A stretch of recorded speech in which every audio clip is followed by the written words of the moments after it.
अब एक घर में एक आदमी भी कोई बुरा काम कर देता है, पूरा परिवार उससे परेशान हो जाता है, और एक परिवार के परेशान हो जाने से वो बुराई बहुत दूर दूर तक फैलती है। कुछ लोग तो उस बुराई को देख के सबक ले लेते हैं कि बुराई से बचना चाहिए, लेकिन कुछ नादान बुद्धि के बच्चे उनको देख के उस बुराई को अपना भी लेते हैं, क्योंकि रोग और बीमारी और ये नशे विषय विकार ऐसे हैं जिस प्रकार से छूत का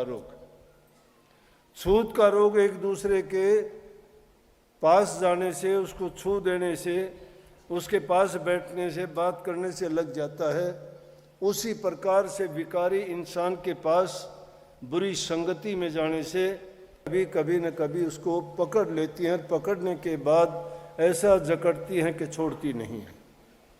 लाख कोशिश करने पर भी और वो बर्बादी का रास्ता बन जाता है। खुद उसकी स्वास्थ्य खराब होता है, धन बर्बाद होता है, परिवार में अशांति हो जाती है। तो हर प्रकार के दुख, हर प्रकार की परेशानियां घेर लेती हैं और अमन चैन घर का खत्म होके नरक के समान घर हो जाता है। जिस घर में एक भी आदमी होता है, कितनी बहनों को, कितनी माताओं को कई बार उनकी हालत को देख के बड़ा दर्द होता है, बड़ी तकलीफ होती है कि वो बेचारी आके कहती है कि उसने घर का सब कुछ बेच डाला है और कहता है कि मेरी तरफ से कुछ भी हो मुझे नहीं करना।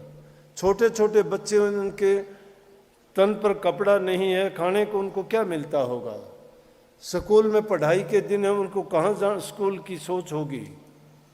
उनको अच्छे गुण जब अपनाने चाहिए, खेलने कूदने के दिन, उनके तंदुरुस्ती और स्वास्थ्य बनाने के दिन है। जिस देश के बच्चों का लालन पालन सही नहीं होता, जिन जवान बच्चों को अच्छे संस्कार नहीं मिलते, जिन बच्चों को माँ बाप की तरफ से अच्छे गुण और शिक्षा नहीं मिलती, तो उस समाज का, उस देश का हाल क्या होगा। कोरी बातें अगर हम सत्संग की आपके सामने कहते रहे, कितनी लाखों की तादाद में आप लोग सुन के चले जाओगे, लेकिन कितने लोग उसको अपना पाओगे। और अपनाने के लिए कोई विशेष ग्रंथ, पुस्तक या मेरे वचन या दूसरे महापुरुषों के वचन की जरूरत नहीं है। अपने मन की सोच जब बदलोगे, आपको अपने हृदय में जब तक वो बात नहीं बैठा लोगे, जब तक उसको आप नहीं अपनाओगे, तब तक सब ये सुनना, सुनाना, कहना सब बेकार चला जाएगा। परंतु इंसान को ये नहीं सोचना चाहिए, अच्छी संगति करना चाहिए, बच्चों को अच्छी शिक्षा देनी चाहिए, अच्छे गुणों का हमेशा जब परिवार में बैठते हो, हर प्रकार से छोटी छोटी कहानियाँ, छोटी छोटी बातें जो हमारे समाज में घटित होती हैं, ग्रंथों में नहीं, हमारे समाज में रोज़ाना ऐसी ऐसी बातें होती हैं, बहुत होती हैं। और इंसान सोचते समझते भी भटक जाता है। 13वीं सदी में शेख शादी हुआ है, फ़कीर, बड़ा ऊंचा फ़कीर था, लेकिन उसकी अलग प्रकार की सोच थी। आडंबर से, पाखंड से बड़ी वो उनको नहीं पसंद करता था। नमाज पढ़ता था, अल्लाह में बड़ा विश्वास था, क्योंकि जो आदमी मुसलमानों में नमाज पढ़ते हैं वो अल्लाह में विश्वास करते हैं। हमारे लोग जो प्रभु के नाम में विश्वास करते हैं, भक्ति करते हैं, वो परमात्मा एक ही चीज़ है। अल्लाह ईश्वर तेरे नाम सबको सुमति दे भगवान। चाहे अल्लाह कहो, गॉड कहो, वाहि गुरु कहो, वो है, एक ही है। भाषा का फर्क है। वही सर्वशक्तिमान है, वही सबका पालन करता है, वही सृष्टि का रचयिता है। उसी की मौज, उसी की रजा और उसके हुक्म में चलना इंसान को जब आ जाए तो सब परेशानियों से बच जाता है। शेख सादी इस किस्म का था कि वो पाखंड को पसंद नहीं करता था, बड़ा विश्वासी था। सोचता था कि मालिक की जो रजा है, जो उसकी मर्जी है, वो बहुत अच्छी है। वो जिस हाल में रखता है वो बिल्कुल सही करता है। वो परमात्मा किसी को अलग हाल में नहीं रखता। इंसान अपने हालात खुद पैदा करता है। गौर से सुनो मैं क्या कहता हूँ, इंसान अपने हालात खुद पैदा करता है। थोड़ी सी आफत आती है, डामाडोल हो जाता है, थोड़ी सी खुशी मिल जाती है, फूला नहीं समाता है। एक आदमी थोड़ा सा कुछ मिलने के बाद में अपनी अकल और बुद्धि खो देता है और उसमें अनाप शनाप वो काम करने भी शुरू कर देता है। जबकि इंसान हर चीज़ से संपन्न हो जाए तो उसको अच्छे और नेक काम करने चाहिए, लेकिन यहाँ इस माया देश में उल्टा काम है। जब हर चीज़ से हम संपन्न हो जाते हैं फिर उल्टे रास्ते की तरफ चलते हैं। जब दीन गरीबी जब किसी को नहीं मिलता तो अल्लाह के नाम की तरफ, खुदा के नाम की तरफ, भगवान की भक्ति की ओर चलते हैं। लेकिन कभी कभी अच्छा करते हुए भी आदमी की बुद्धि भ्रष्ट हो जाती है। तो एक दिन इतना विश्वासी आदमी होते हुए भी एक दिन जब नमाज पढ़ने के लिए जा रहा था, जाते जाते उसके ख्यालात में भी इसी प्रकार से कुछ बेचैनी हुई और अलग तरह के विचार पैदा हुए कि मालिक का ये कोई असूल थोड़ा है, कोई नियम थोड़ा है, किसी को गरीब बना दिया, किसी को कैसा बना दिया, कोई अगर नहीं है वो सब की देखता है तो उसको ऐसा नहीं करना चाहिए। अब प्रभु की बातों में इंसान कोई भ्रम पैदा कर ले तो मूर्खता के सिवाय कुछ भी नहीं है। हमारे पास कौन सी ताकत है कि जिससे हम उसको, उसके हुक्म को बदल सकें? अगर वो ताकत है तो उसको हम प्रयोग नहीं करना चाहते, क्योंकि प्रयोग करने में बड़ी मेहनत करनी पड़ती है। जिसने प्रभु के हुक्म को, नियम को बदलाया, उन्होंने उसके लिए इतनी मदद करी कि प्रभु ने आके खुद उनके काज संवारे और पूछा कि बोलो कैसे तुम्हारे काम करूं। हमें तो गुरु छोटी सी बात कहता है कि नाम का सुमरण किया करो, अभ्यास किया करो, याद किया करो, निष्काम निर्लेप निर्विकल्प समाधि में जाया करो। निष्काम कभी होते नहीं, कामना सहित भक्ति करते हैं।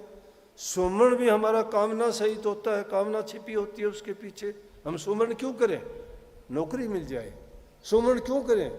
लड़का हो जाए। सुमरण क्यों करें? मैं धनवान हो जाऊं। सुमरण क्यों करें? मेरा रोग बीमारी ठीक हो जाए। ये निष्काम कहाँ हुई? ये सकाम है। ये दुनियादारी की चीजें हैं। ये वो रोग और बीमारी जो हमें इसे माया ने और काल ने लगाई है, वो खुजली है। उस खुजली को खुजाने में जिंदगी बर्बाद कर देते हैं, लेकिन नाम की तरफ आगे कदम नहीं रखते। उसको नहीं समझ पाते निष्कामता क्या है, निर्लेप क्या है, कामना रहित क्या है। कामनाओं के पीछे भागते भागते जीवन बर्बाद कर देते हैं। लेकिन उनके विचार में भी जब ऐसे ख्यालात में बदलाव आया, चला जा रहा था, देखता एक अमीर आदमी भी आया वहां से। अमीर आदमी के देखे बहुत सुंदर जूते, सोने की जरी से निकले हुए जूते पहन के आता है। उसके टूटे हुए जूते हैं, शेख शादी के टूटे हुए जूते पैरों में देख के कहता है मैं 5 बार नमाज करता हूँ दिन में। 5 नमाजी को बहुत बड़ा मानते हैं मुसलमानों में। और उससे पूछने लगा कि आप कितनी बार आते हो यहाँ मस्जिद में नमाज करने? बोला साल में 1 बार आता हूँ। कहने लगा जो साल में 1 बार आता है उसके तो ऐसा आराम देखो, मैं दिन में 5 बार नमाज करता हूँ, मेरे हालात देखो। वही नहीं, विपरीत हालत। एक भक्त लोग जो प्रभु की भक्ति में लीन था, जिसकी तृष्णाएं मरी हुई थी, जिसकी कामनाएं सोई हुई थी, लेकिन एक छोटी सी बात ने उसकी कामनाओं को जगा दिया, अग्नि दे दी, लपटें उठने लगी, अनेक तरह के विचार और ख्यालात पैदा कर दिए। लेकिन प्रभु जब किसी को सद्बुद्धि देता है, उसके दिन बदलने होते हैं, और सही रास्ते पर उसका भगत जब रास्ते से डिगता है, सच्चा भगत की बात है ये। सच्चे नाटक करने वाले भक्तों की नहीं। जबान से कुछ कहते हैं, मन से कुछ होते हैं और करते कुछ हैं। तीनों चीज अलग है उनकी। सोचते कुछ है, करते कुछ हैं और कहते कुछ हैं। इंसान को अपनी सोच ठीक करनी चाहिए, सोच के अनुसार कर्म करना चाहिए, और जो कर्म करता है वो बोल भी देना चाहिए। अगर ऐसा करता है तो बच जाता है, चाहे बुरा है या भला है। लेकिन जब प्रभु का भगत उससे डिगता नहीं, उसको गलत रास्ते पे नहीं जाने देता, संभाल लेता है, उसको किसी भी रूप में फिर वापस घेर फेर के ले आता है। मस्जिद के द्वार पे ही जब नमाज पढ़ने के बाद निकलने लगे शेख शादी, तो क्या देखते हैं? एक अपाहिज आदमी है जिसकी दोनों टांगे नहीं है। और वो बिना टांगों का आदमी चला हुआ आ रहा है मस्जिद की तरफ, पसीना पसीना है, टांगे हैं नहीं, हाथों को टांग बना रखी है, शरीर को हाथों से घसीटता हुआ मस्जिद के द्वार पे पहुंचता है। शेख सादी देख के उसकी मूर्खता याद आ जाती है। क्यों कि मैं कितना मूर्ख हूं कि एक आदमी के जूते देख के मैंने अपनी तुलना उसके साथ कर ली, मुझे तो अपनी तुलना इसके साथ करनी चाहिए। अमीर आदमी को देखते हुए तुम्हारे अंदर अभाव आ जाएगा, अभाव आ जाएगा, अच्छा नहीं होगा।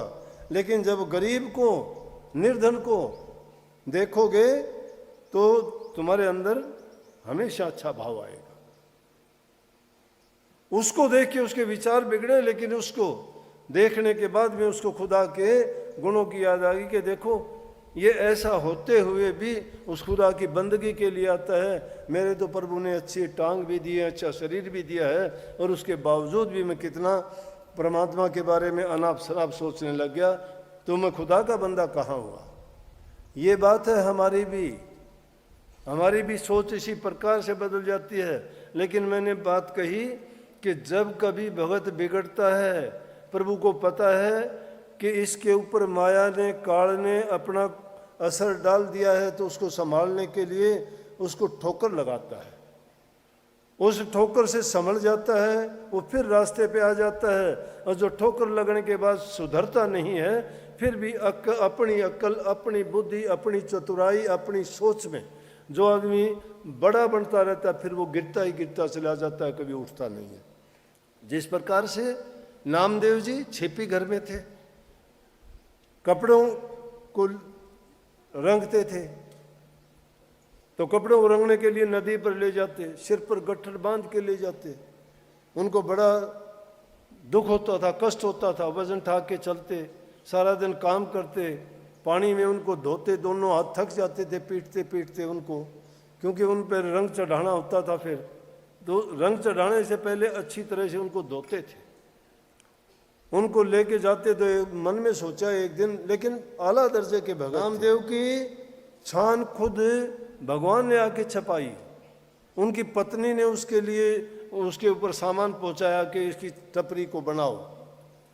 इसीलिए गाते हो ना कि नामदेव की छान छपा गया, धन्ना भगत का खेत निपजा गया, द्रौपद सुधा का चीर बढ़ा गया। क्यों बढ़ा गया? कितने बड़े भगत थे वो, उनकी आस्थाएं कितनी तकड़ी थी, उनके विचार कितने थे, उन्हें बेपरवाह होके, वो निष्काम था, उन्होंने कोई कामना रख के भक्ति नहीं की थी। उनको संतोष था अपनी टूटी हुई झोपड़ियों में, उनको संतोष था अपने रूखे सूखे खाने में। उन्होंने अपनी तुलना इन दुनियादारों के लोगों की तरफ जो चिकनी चुपड़ी खाते हैं उनकी तरफ नहीं कहा था। उन्होंने तो शेख फरीद वाली बात पर अमल किया था कि रूखी सूखी खा के ठंडा पानी पी, देख फरीदा चौपड़ी मत ललचावे जी। दूसरी चीजों को देख के अपना जी मत ललचाओ, अपने संसाधन देखो, तुम्हारे पास कितने साधन हैं, उनमें तो तुम खुश हो कि नहीं हो। ये जब संतोष रूपी धन तुम्हारे पास आ जाता है तो सब धन फीके लगने लगते हैं। गोधन, गज धन, बाजी धन और रतन धन खान, जब आवे संतोष धन तो सब धन धूल समान। संतोष रूपी धन होना चाहिए इंसान के पास, लेकिन संतोष जब नहीं होता तो फिर तो उसको आफता लग जाती है, बीमारी लग जाती है। कभी वो धापता नहीं है, भागता फिरता है मेरे की तरह से, कभी यहाँ गया कभी वहाँ गया, ढूंढता फिरता है, मिलता क्या है? उस चीज़ को ढूंढने का प्रयास नहीं करता जिसको पाके उसकी दुनिया की सारी ज़रूरतें पूरी हो जाती हैं, उसको पाके उनको सब प्रकार की खुशी मिल जाती है। उसको पा लेने के बाद कभी दुनियादारी की किसी चीज़ की कामना ही नहीं रह जाती। और वो चीज़ ऐसी कौन सी है? वो बहुमूल्य चीज़ सिर्फ परमात्मा है। वो परमात्मा की भक्ति करके अगर हम उनको प्राप्त कर लें, उनके चरणों में हमें वास मिल जाए, तो समझो कि हमें सब कुछ मिल गया। फिर जगह जगह कोई या दुनियादारी की चीज़ों के लिए ना भागना पड़ेगा, ना उनके लिए प्रयत्न करना पड़ेगा, क्यों? जो दुनिया को देने वाला है। लेकिन हम तो अपना ईमान डिगा लेते हैं, हम सोचते हैं कि हम ये वो नहीं करते तो ऐसा नहीं होता, लेकिन वो सोच गलत है। करने को तो आज़ादी है, कुछ भी करोगे कर लोगे, कोई बात नहीं है, लेकिन परिणाम के लिए भी तो तैयार रहना चाहिए। करने से पहले परिणाम की जो सोच लेता है कभी बुरा नहीं करता, लेकिन जो करने लगता है उसके परिणाम के बारे में नहीं सोचता वो कभी ठीक नहीं कर सकता। इसलिए कर्म तो अवश्य है, लेकिन कर्म को करने से पहले कर्म फल को सोच ले कि मैं जो कर्म करने जा रहा हूँ इसका कर्म फल क्या बनेगा, भला होगा या बुरा होगा। बुरा होगा तो कैसे भुगतूंगा, उसके एग्जाम्पल दुनिया में बहुत मिलेंगे कि किसने क्या खोटा कर्म किया था जिसके कारण इसका ये हाल हुआ, और अच्छों को देख लोगे कि किसने कौन सा अच्छा कर्म किया था जिसका ये हुआ। लेकिन बात में यहाँ पर वो कहना चाहता था कि प्रभु अपने भक्तों को कभी भटकने नहीं देता, संभालता है। नामदेव जी ने वैसा ही किया। इन विचारों को लेके उसके मन में भी ऐसा ही विचार आ गया। जो हमेशा प्रभु भक्ति में मस्त रहने वाला, न कपड़ा लेने की बेचने की उसको चिंता थी, न उसको पैसे की चिंता थी कितने का बेचा कैसा बेचा। बल्कि एक बार तो ऐसा हुआ कि उनके घर वालों ने कहा कि तू तेरा कपड़ा बेचने जाता है, हमारा भी बेचाना बाजार में। कपड़ा बनते थे, कपड़ा लेके गया बाजार में, वहाँ किसी ने लिया नहीं लिया तो क्या किया, वापस आ गया। कहने लगा कि तू कपड़ा दे के क्यों नहीं आया। बोला किसको देता, किसी ने खरीदा ही नहीं। बोला नहीं, सब उधार मांगते थे। बोला उधार में दे देता फिर। बोला उधार में तो मैं अब दे आता हूँ। उठा और उन कपड़ों को लेके चला गया और जाके थोड़ी दूर पे और पत्थरों के ऊपर एक एक कपड़ा डाल के आ गया, एक पत्थर घर ले आया। कहने लगे क्या किया। बोला कि उधार में दे आया। कपड़ा किसको दे के आया, कि दे आया पत्थरों, किसी ने आके बताया ये तो पत्थरों पे डाल के आ गया, लोग उसको उठा ले गए। बोला अरे मूर्ख ये क्या किया। ने बोला नहीं, वो पैसे देंगे टाइम पर देंगे, उसका जामन भी ले आया हूँ, ये जिम्मेवार है। और जब टाइम आया तो प्रभु किसी का रखता नहीं है, हमारा इतबार डगमगा जाता है, विश्वास नहीं रहता, हमारा विश्वास नहीं रहता। इसलिए भक्तों को दृढ़ संकल्प के साथ विश्वास, श्रद्धा, यकीन दृढ़ रखना चाहिए। कितनी बड़ी बात है, जिसने आज तुम्हें दिया है वो कल भी देगा, जिसने आज तुम्हें दे रखा है वो कल भी देगा। ये सिद्धांत बनाओ अपना जीवन में। ये नहीं है कि जिसने आज दे दिया तो कल नहीं देगा। कल की परवाह करते हो, कल की परवाह करने के लिए आज बुरा कर देते हो।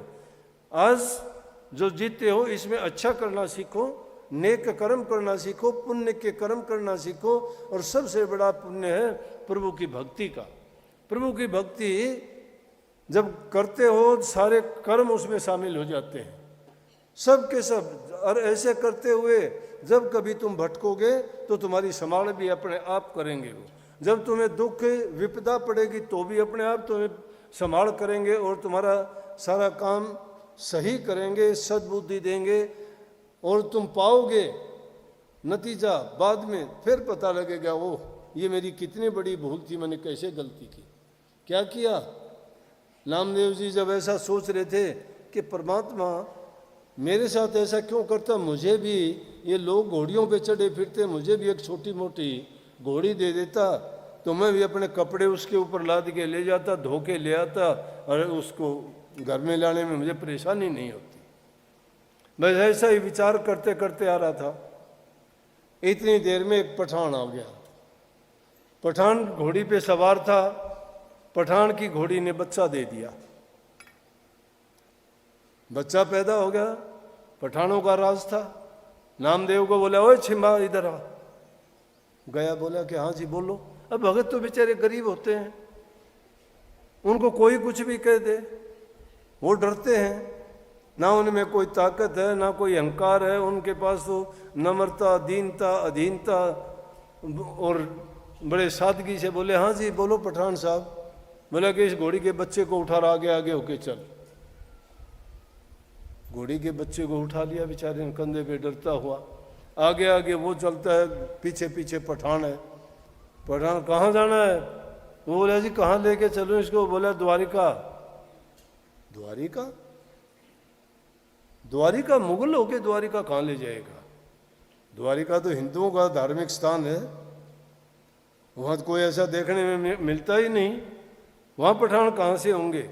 जब चलते चलते सोचता है प्रभु को, फिर कहता है हे मालिक कितना गलत किया तूने मेरे साथ, मैंने घोड़ी चढ़ने के लिए मांगी थी, तूने घोड़ी मेरे ऊपर बैठा दी।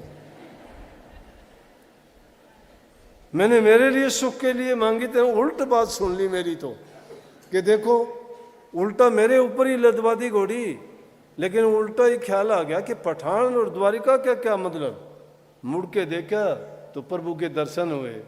बच्चे को नीचे फेंक के कहने लगा, अब मैं आपको मजाक करने के लिए मैं ही मिला, मैंने घोड़ी आपसे ये मांगी थी। बोला कि मैं मेरे भक्तों को ऐसी चीज़ नहीं देता जिससे वो बिगड़ जाएं, उनको ऐसी चीज़ें मैं कभी नहीं देता। तुम्हारे लिए भक्ति है, भक्ति किया करो। उस प्रभु के नाम पर इतबार और विश्वास करके जो इंसान पक्का और सच्चा होके लगता है तो मालिक उसके अंग संग रहता है। ये ना सोचो कि तुम्हारे अंदर विपता आती है तो भी वो साथ होता देखता है कि इसके अंदर कितना मादा है, कितना बर्दाश्त करता है, ये सहन कर सकता है, इसमें कुछ समझ आई है कि नहीं आई। ये अहंकार का काम करना ये तो दुनियादारी की चीज़ है। इस जीव को लूटने के लिए ये तो दोष काढ़ने ही लगा रखे हैं। कामी इसको बना दिया, क्रोधी इसको बना दिया, लालची इसको बना दिया, अहंकारी इसको बना दिया, तृष्णालु इसको बना दिया, इच्छाएं इसकी लगा दी, कामनाएं इसको लगा दी, उनमें बहकता फिरता है, कभी भरता ही नहीं है। और इन्हीं चीज़ों के पीछे भागता भागता अंत में हाथ कुछ नहीं आता है, खाली जेबें होती हैं, कफन में कोई जेब नहीं होती। ये दुनियादारी की लूट मचाते हैं ना, उनका कफन जाके देख लेना, ना कफन में जेब है, अगर हो भी की तो एक पाई भी उनके पास नहीं है, बल्कि कोई उसके ऊपर से भी फेंकता हो, देखता भी नहीं किसने क्या दिया है। क्या काम आया, क्या काम आया जिनके लिए जीवन बर्बाद किया। नेक काम करते, दान पुण्य के कर्म करते, गरीब दुखी की सहायता करते, जरूरतमंद की मदद करते, माँ बाप को तुम सेवा करके तन से, मन से और वचन से, तीनों तरह से अगर किसी दूसरे दुखी की, गरीब की, सहायतामंद की सहायता करते, तुम्हें उनके बदले में उनसे एक शुभ आशीर्वाद मिलता, एक शुभ भावना मिलती कि प्रभु तेरा भला करे, प्रभु तेरा भला करे। किसी से दुआ लेना बहुत बड़ी बात है। ये तुम रोजाना आशीर्वाद के लिए कहते हो ना, आशीर्वाद दे दो, आशीर्वाद के लायक बन जाओगे, तुम्हें आशीर्वाद देने की जरूरत नहीं, आशीर्वाद तो हमेशा तुम्हारे ऊपर बरसता रहता है। आप सभी को राधा स्वामी जी। अगर आपको वीडियो पसंद आए तो please like share and subscribe जरूर करें।